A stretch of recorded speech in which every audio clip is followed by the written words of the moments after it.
खास वेळोवेळी फोटो घेणाऱ्यांसाठी हे खास संदेश. बघा बघा काय लिहिलंय. मर्यादा में रहकर सेल्फी ले. तुम्हाला अखंड भारत बघायचा होता ना. इथे तुम्हाला नक्की दिसेल, पण त्यासाठी व्हिडिओ पूर्ण बघा.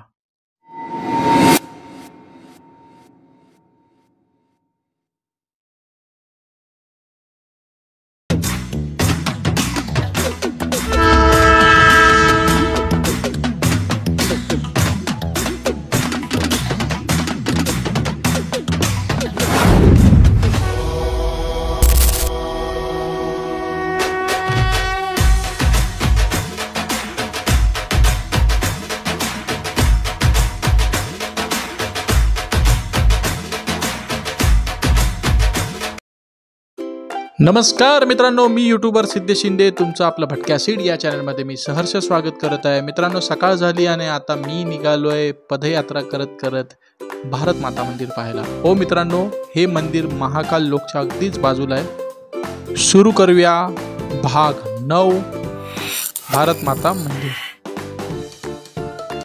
रात्री अगदीच उशीर झाला, त्यामुळे आता आम्ही आलोय दिवसा आणि तुम्ही इथे पाहू शकता भारत माताचं सुद्धा एक मंदिर आहे. मंदिराच्या अगदीच समोर आहे अखंड भारतचं एक मिनिएचर.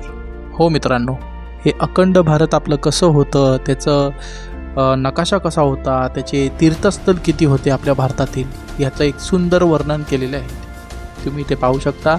इथे 12 ज्योतिर्लिंगपैकी सोमनाथ आहे, द्वारका आहे, नागेश्वरसुद्धा दिसतं आहे आपल्याला. आणि जिथे जिथे ज्योतिर्लिंग आहे तिथे शिवलिंग आहेत. त्र्यंबकेश्वर आहे, कृष्णेश्वर आहे, भीमाशंकर हे आपल्या महाराष्ट्रातले येतात. आणि ही सह्याद्री रांगसुद्धा तुम्ही बघू शकता. आणि नद्यांचं सुद्धा इथे मस्त वर्णन केलं आहे. मल्लिकार्जुनसुद्धा दिसतं आहे आपल्याला. गोदावरी नदी ही कशी आंध्र प्रदेशमध्ये जाऊन मग भाग्यनगरमध्ये समुद्रामध्ये लुप्त होते. आणि पुढे तुम्ही पाहू शकता कृष्णा नदीचं सुद्धा आपल्याला वर्णन केलेलं आहे. या महत्त्वाच्या नदी आहेत भारतातील.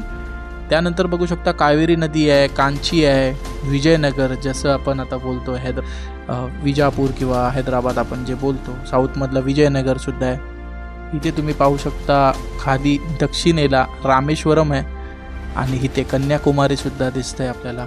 श्रीलंकासुद्धा आहे बाजूला आणि रामेश्वरमच्या इथनं रामसेतूसुद्धा दिसतो आहे आपल्याला इथे. पुढे आता आपण जाऊया. नंतर आता इथे आपण आलोय पूर्वेकडे, वरती उत्तरेकडे जाऊया. तर उत्तरेकडे तुम्ही पाहू शकता आपल्याला बऱ्याच गोष्टी दिसतात.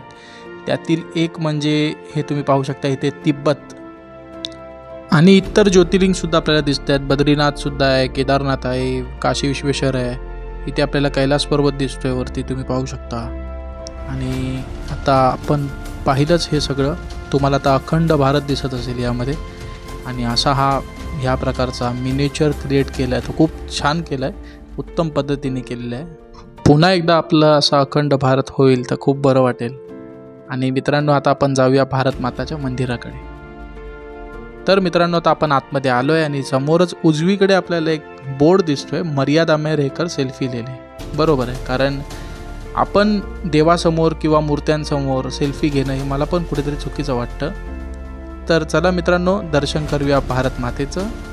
आणि जर खरंच आपल्या भारत मातेबद्दल तुम्हाला 2 शब्द वाटत असतील तर कमेंटमध्ये लिहू शकता तुम्ही. भारत माता की जय. तर मित्रांनो, आजच्यासाठी एवढंच. आता उज्जैन सिरीजच्या भाग 10 मध्ये आपण भेटू. एक मस्त गोष्ट आपल्याला दिसेलच त्यामध्ये. तर तुम्हाला व्हिडिओ कसा वाटला हे प्लीज मला कमेंटमध्ये नक्की सांगा. आणि चॅनलला सबस्क्राईब केलं नसेल तर चॅनलला सबस्क्राईब करायला विसरू नका.